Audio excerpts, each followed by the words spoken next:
first. வணக்கம். நீங்கள் இணைந்திருப்பது நியூஸ் ஃபர்ஸ்டின் காலை நேர பிரதான செய்திகளுடன். உங்களுடன் இணைந்திருக்கும் நான் சுகந்தா துசிதர். முதலில் தலைப்புச் செய்திகள். நல்லாட்சி அரசாங்கம் ஊழல்வாதிகளை பாதுகாப்பதாக வியாழேந்திரன் பாராளுமன்றத்தில் கருத்து. நாட்டின் கடல் எல்லையை மீறி மீன்பிடியில் ஈடுபட்ட குற்றச்சாட்டில் 8 இந்திய மீனவர்கள் கைது. அமெரிக்காவும் தென்கொரியாவும் கூட்டாக ஜப்பானிய கடல் எல்லையில் ஏவுகணை பரிசோதனை செய்துள்ளன.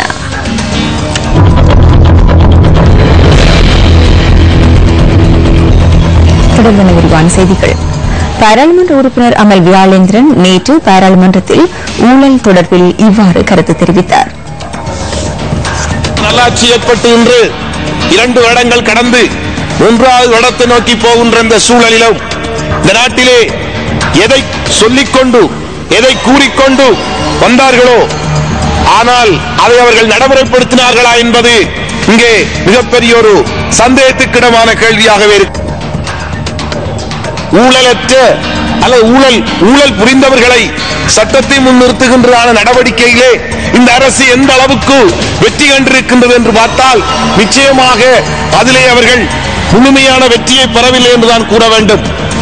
கடந்த அரசு ஊழல்வாதிகளை எவ்வாறு பாதுகாத்ததோ அதே போன்று இந்த அரசும் ஊழல் செய்தவர்களை பாதுகாக்கின்ற ஒரு செயற்பாட்டை நாங்கள் பார்க்கின்றோம். உண்மையிலே கடந்த காலத்திலே வடக்கின் வசந்தம் கிழக்கின் உதயம் என்று சொல்லி அபிவிருத்தி திட்டங்களை கடந்த அரசு முன்னெடுத்தது. ஆனால் வடக்கின் வசந்தம் என்ற அடிப்படையிலும் கிழக்கின் உதயம் என்ற அடிப்படையிலுமே அங்கே நடந்தது என்ன என்றதை நாம் சிந்திக்க வேண்டும். அரசியல்வாதிகளும் அந்த அரசியல்வாதிகளுக்கு வெடுபிடிகளாக இருந்து செயற்பட்டதான அரசு சில உயர் அதிகாரிகளும் சேர்ந்து மக்களுக்குரிய நிதியிலே பாரிய மோசடியை செய்துதான் இந்த வடக்கின் வசந்தமும் கிழக்கின் உதயம் மூலம் நடந்த விடயம். சாதாரண 3 தசாப்த கால யுத்தத்திலே மிகவும் மோசமாக பாதிக்கப்பட்ட, அழிக்கப்பட்ட, காணாமல் போக செய்யப்பட்ட எங்களுடைய வடகிழக்கு உறவுகள் வடக்கின் வசந்தத்தின் மூலமோ அல்லது கிழக்கின் உதயத்தின் மூலமோ எந்த ஒரு நன்மையுமே பெறவில்லை என்று நான் கூற விரும்புகிறேன். நாட்டின் கடல் எல்லையை மீறி மீன்பிடியில் ஈடுபட்ட குற்றச்சாட்டில் 8 இந்திய மீனவர்கள் கைது செய்யப்பட்டுள்ளனர். யாழ்ப்பாணம் நெடுந்தீவு கடற்பரப்பில் நேற்றிரவு கடற்படையினர் ரோந்து நடவடிக்கையில் ஈடுபட்டபோது மீனவர்கள் கைது செய்யப்பட்டுள்ளதாக கடற்படை பேச்சாளர் லெப்டினன்ட் கமாண்டர் சமிந்த வெலாகுலுகி தெரிவித்தார். கைது செய்யப்பட்ட மீனவர்களின் 2 படகுகளும் கடற்படையினரால் கைப்பற்றப்பட்டுள்ளன. இன்று அதிகாலை காங்கேசன்துறை கடற்பரப்பிற்கு அழைத்து வரப்பட்ட மீனவர்கள் யாழ்ப்பாணம் கடல் தொழில் திணைக்களத்திடம் ஒப்படைக்கப்பட உள்ளதாகவும் கடற்படை பேச்சாளர் குறிப்பிட்டார். இதேவேளை நாட்டில் தடுத்து வைக்கப்பட்டுள்ள இந்திய மீனவர்களின் படகுகளில் 42 படகுகளை விடுவிப்பதற்கு சட்டமா அதிபரின் ஆலோசனை பெறப்பட்டுள்ளதாக கடல் தொழில் அமைச்சு குறிப்பிட்டுள்ளது. இதன் பிரகாரம் 2015ஆம் ஆண்டு முதல் தடுத்து வைக்கப்பட்டுள்ள 81 படகுகளில் 42 படகுகளை விடுவிக்க உள்ளதாக அமைச்சின் செயலாளர் WMMR அதிகாரி தெரிவித்துள்ளார். படகுகளை தவிர மீனவர்களிடமிருந்து கைப்பற்றப்பட்ட வலைகள் உள்ளிட்ட பொருட்கள் விடுவிக்கப்பட மாட்டாது எனவும் கடல் தொழில் அமைச்சு கூறியுள்ளது. விடுவிக்கப்பட உள்ள படகுகள் தொடர்பான தகவல்கள் சட்டமா அதிபரிடம் கையளிக்கப்பட்டுள்ளதாக அமைச்சின் செயலாளர் தெரிவித்தார். மதுசாரத்திற்கு எதிரான தமிழ் இளைஞர் அணி நேற்று யாழ்ப்பாணத்தில் ஊடக சந்திப்பு ஒன்றை ஏற்பாடு செய்திருந்தது. ஆண்டு காலம் நாங்கள் பயணித்துக் கொண்டிருக்க ஒரு சிறிய மதுசார பாவனை என்ற வீதம் பாவனை வீதம் வடக்கில் அதிகரிச்சுன்றது பெரிய ஒரு விடயம். வடக்கில் மட்டுமல்ல ஒட்டுமொத்த நாட்டிலே. அப்ப முதலாவது பியர் பாவனை சாராய பாவனை அதிகரிக்க அது சமூகத்தை எந்த அளவு பின்னடைவுக்கு கொண்டு செல்லும் என்றது மிக முக்கியமான விடயம். அதுல முதலாவது நான் நினைக்கிறேன், நாடளாவிய ரீதியில சுகாதார திணைக்களத்தின் அறிக்கையின்படி வருடம் 20,000 பேர் மரணித்துக் கொண்டிருக்கிறார்கள். 20,000 பேர் மரணிக்கிறார்கள். சாராயம் பியர் பாவனையால மரணிக்கிறார்கள், மதுசார பாவனையால மரணிக்கிறார்கள் சொன்னா அதுல 80% திருமணம் மக்கள் நம்பிக்கொண்டிருக்கிறார்கள். சாராய பாவனையில் அரசாங்கத்துக்கு பெரும் வரி கிடைக்கிறது, அரசாங்கத்துக்கு லாபம் கிடைக்கிறது. ஆனால் இது லாபம் அல்ல, வருமானம் ஒன்று இருக்கிறது, ஆனால் லாபம் அல்ல. என்னென்னு சொன்னால் வருமானத்தின் 3 மடங்கு அரசாங்கம் செலவழித்துக் கொண்டிருக்கிறது. கிட்டத்தட்ட எமது நாடு 15,000 கோடி ரூபாய்களை இழந்து கொண்டிருக்கிறது வருடாந்தம். அதாவது 15 பில்லியன் ரூபாய்கள்.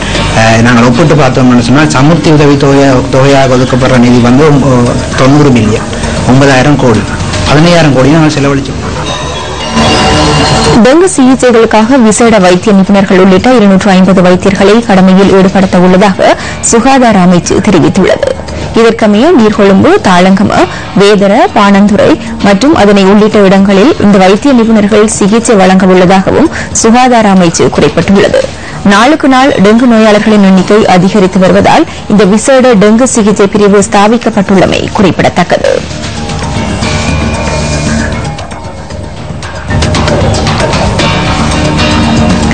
புத்தளம் மாவட்டத்தில் அருள்பாலிக்கும் உடப்பூர் ஸ்ரீ திரௌபதியம்மன் ஆலயத்தின் வருடாந்த உற்சவத்தில் நேற்று தீ மிதிப்பு நிகழ்வு நடைபெற்றது. ஸ்ரீ ருக்மணி சத்யபாமா சமேத ஸ்ரீ பார்த்தசாரதி பெருமாளின் திருவருளும் அன்னை ஸ்ரீ திரௌபதியம்மனின் அருளாட்சியுடன் உடப்பூர் ஸ்ரீ திரௌபதியம்மன் ஆலயத்தின் கொடியேற்றம் கடந்த மாதம் 18ஆம் தேதி ஆரம்பமானது. நேற்று வசந்த மண்டப பூஜையுடன் கரகம் உள்வீதி மற்றும் வெளிவீதி உலா வந்ததை அடுத்து தீ மிதிப்பு உற்சவம் இடம்பெற்றது. இந்த தீ மிதிப்பு உற்சவத்தில் பெருந்திரளான பக்தர்கள் கலந்து கொண்டு அம்பாளின் அருள் பெற்றனர்.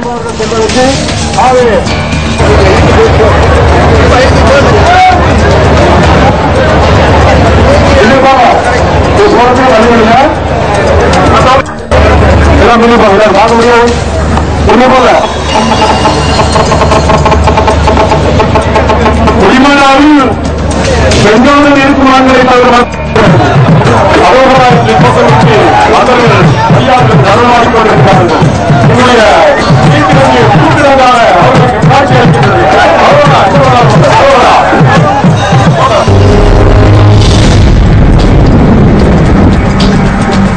இன்றைய வானிலை தொடர்பான தகவல்களுடன் இணைந்து கொள்கின்றார் வானிலை அதிகாரி முகமது சாலிஹி.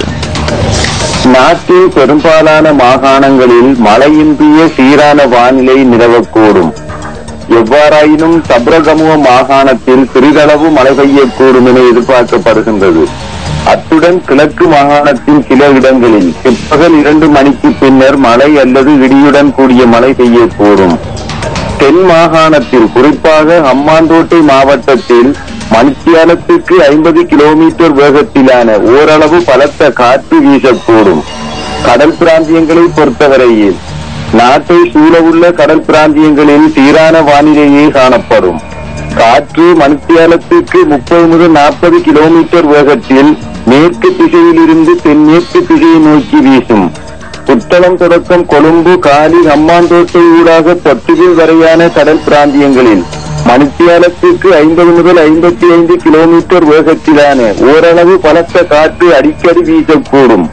இவ்வாறான சந்தர்ப்பங்களில் குறிப்பிட்ட கடல் பிரதேசங்கள் இடைக்கிடையே சற்று கொந்தளிப்பான நிலையில் காணப்படும். இதுடன் நியூஸ் ஃபர்ஸ்டின் காலை நேர பிரதான செய்திகள் நிறைவடைகின்றன. வணக்கம்.